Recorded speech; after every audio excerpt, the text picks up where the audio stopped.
Welcome to part 2 of conditional probability. This material comes from section 4.6 in the textbook and concerns the multiplication rule and independence. Your structured notes for conditional probability still apply here. The first topic is tree diagrams. We'll begin this discussion by considering an example. Suppose a club had 40 members, 23 of them were female and 17 of them were male. And we want to select 2 of these people at random, and we're going to do them in sequence, one person followed by the next. What is the probability that the first one we select is a female and that the second one is a male? Now, in order to draw some diagrams and to be precise in our notation with probabilities, we're going to need some notation. So what we're going to use is a system of letters and digits. In this case, M or F for selecting a male or a female, and 1 or 2 would indicate whether that was the first or the second person selected. Thus, we'll end up with symbols like F1, F2, M2, etc. In this kind of notation, the letter indicates the outcome and the following digit indicates the place in the sequence. So in our example right here of selecting 2 people and recording either male or female, there are exactly 4 possibilities: M1 F1 and M2 F2. M1 indicates that a male was selected as the first person, and say F2 indicates that a female was selected as the second. Now this can apply to a number of other kinds of selection experiments as well. Suppose we were going to select 10 fruits from apples, bananas, and cherries. Then we would have outcomes that look like this: A1, B1, C1, A2, B2, C2, etc. And we would translate them in this way. Suppose that we came across the symbol B8, for instance. Well, that would mean on the 8th selection we chose a banana. C4 would indicate that on the 4th selection cherry was selected. On the other hand, there are some notations that really don't make any sense. If you encountered a 4-5 or an AB, that would make no sense at all. Now this is a simple system of indicating the outcomes for each selection, but it is the case that every year I find a few students who struggle with it when trying to draw tree diagrams, so I encourage you to invest just a couple of minutes right now in learning to do that accurately. Well, here is what a tree diagram would look like for the experiment of selecting 2 people from this club. What you want to notice first of all is that we have branches that go between various outcomes. This is the starting point. You could have either a female or a male could be selected on the first selection. You'd notice that everything in this column is followed by a 1, everything in this column is followed by a 2, and then of course that we have male or female each time. The other nice thing about this kind of diagram is that we can actually indicate some probabilities along the branches of the tree diagram. So for instance, right here we've indicated the number 23/40, and what that means is there are 23 ways of selecting a female from among these 40 club members. When we look at the second stage of the tree diagram, though, you notice that now the denominators are not 40 but rather they're 39. That's because these are conditional probabilities and one selection has already been made. What that means then is that say along this very top branch right here, the 22 out of 39 means if we selected a female on the first of our selections, then there are no longer 23 females available for our selections. There are only 22, and there are only 39 candidates left for our selection. Therefore 22 out of the remaining 39 are female, and that's the probability of selecting a female on the second selection if we know that the first one was also a female. You notice then that these numbers along this second stage of the branches are all conditional probabilities. The given event for the top 2 is F1. A female was selected on the first draw. The given event for those on the bottom is M1.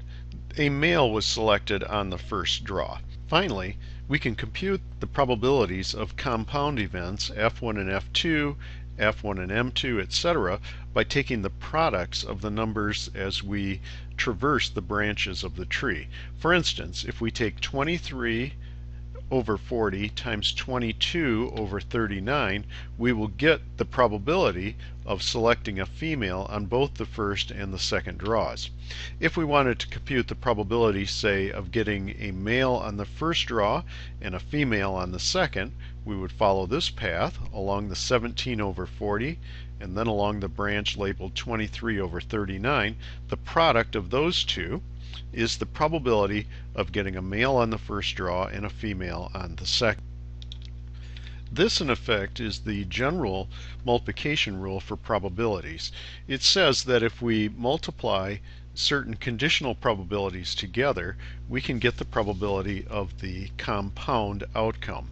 The first of the multiplication rules is the general multiplication rule. It says if A and B are any two events, then the probability that both A and B will occur is the probability of A times the probability of B given A. Let's go back to the previous tree diagram to see that this is exactly what we were doing. What's the probability, say, of selecting a female on the first draw and a male on the second? Well, we computed the probability of selecting a female on the first draw. Notice that that probability is not conditional. There is no assumption about what's going to happen on the second draw in computing that 23 over 40. Then we multiplied by the number 17 over 39, which is the probability of getting a male on the second draw given that we have a female on the first. That is the product of a female on the first times the probability of a male on the second given a female on the first. And that is exactly what the general multiplication rule tells us we should expect.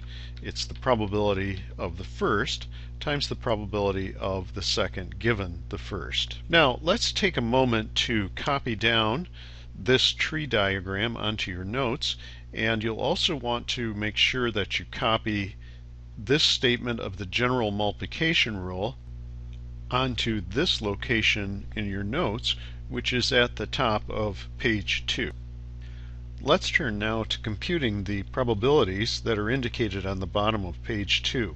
Some of these will come directly off from the tree diagram, while others will have to apply some principles to in order to extract that information. Let's take the first one, for instance. What's the probability of F1 and F2? Well, that comes almost directly from the tree diagram.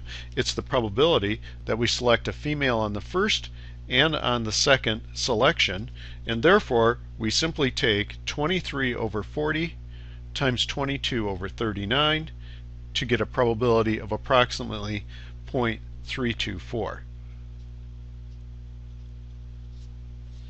How about the probability of a female on the first and a male on the second? Once again, we can simply follow the path from the beginning to our desired compound outcome of female on the first and male on the second, and this comes more or less directly then from our tree diagram, 0.251. Now what about this one? What's the probability of a female on the second draw and a female on the second draw? Now, if we come across a statement like this, we have to wonder if it wouldn't be a mistake. And the reason for that is that this is redundant. Female on the second draw and female on the second draw, we could just say that once and get the same probability. But it's worth discussing it here for just a moment to notice that this does make sense technically. It's the probability of landing on a female on the second draw. Now, of course, there are two ways of getting that. We could land here, which would involve this path, or we could land here, which involves this path. Well, we have an addition rule for probabilities, and they say that if two events are mutually exclusive, and they certainly are, if you landed here, you didn't land here, and vice versa, we can simply add the probabilities of the two constituents. So one way of getting a female on the second draw is 0.324, and the other is 0.251, and that gives us the probability of all the ways of getting a female on the second draw. Now what about this? What is the probability of getting both a female on the second draw and a male on the second draw? Well, of course, these two events, a female and a male, both on the second draw, are mutually exclusive. They never occur together. Therefore, this probability is 0 because it's impossible for those two to occur together. What about this? The probability of two females.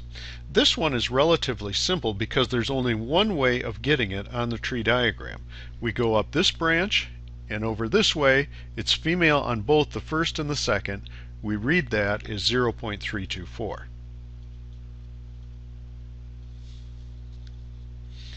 On the other hand, suppose we wanted the probability of two males. That is the same. We just read it along the bottommost branch of the tree diagram and 0.174. This one, however, is different. What is the probability of getting one of each, a male and a female? Well, to get one of each, there are two possibilities. We could select a female followed by a male, or we could select a male followed by a female. That would be either of the two inner paths on the tree diagram, so we would add these two to obtain the probability of 0.502. This brings us to page 3 of the notes, and the next topic is independence. Two events are said to be independent if the probability of one given the other is the same as the unconditional probability. To state that a bit more precisely, event B is said to be independent of event A if the probability of B given A is the same as the probability of B. This also leads us then to the second of our multiplication rules. If a sequence of events, A, B, C, etc., are independent, then the probability that they will occur together is simply the product of their independent probabilities. Well, let's try to get an idea of what independence means practically. These outcomes for selecting two people from the club are definitely not independent, and let's describe why. Let's look at the event a female on the second draw and, say, a female on the first draw. The probability of selecting a female on the second draw, well, that's 22 over 39 if we know that a female was selected on the first draw. On the other hand, it's 23 over 39 if a male were selected on the first draw. So knowing what happened on the first selection, whether it was a male or a female, does influence the probability of a female on the second draw. Now let's take an example of where we do have independence. Suppose this time that our experiment is to toss two coins. We'll begin analyzing this experiment by drawing a tree diagram, and notice we have heads on the first or tails on the first flip, and then on the second flip you have heads or tails, and those have to be listed twice because they could follow either the head or the tail on the first flip.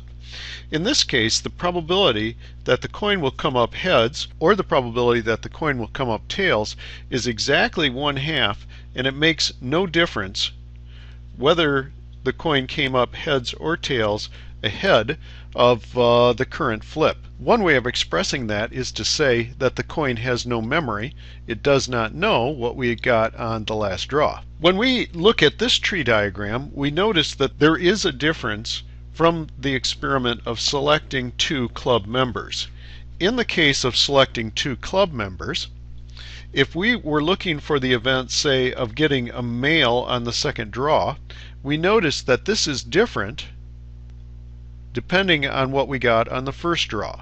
Therefore, the event male on the second draw is dependent on both male on the first and female on the first. On the other hand, in this example, the probability of getting a tail on the second draw is 1/2 whether we had a tail or a head on the first draw. Therefore, in this case, the event tail on the second flip is independent from head on the first flip or from tail on the first flip. Likewise, head on the second flip is independent from tail on the first flip, and it's also independent from heads on the first flip. These then make two examples of experiments, one of which generates dependent events, that is selection without replacement, and one which generates independent events, the flipping of a coin. This brings us to the end of the video lecture on section 4.6 on the multiplication rule and independence. Thanks for watching.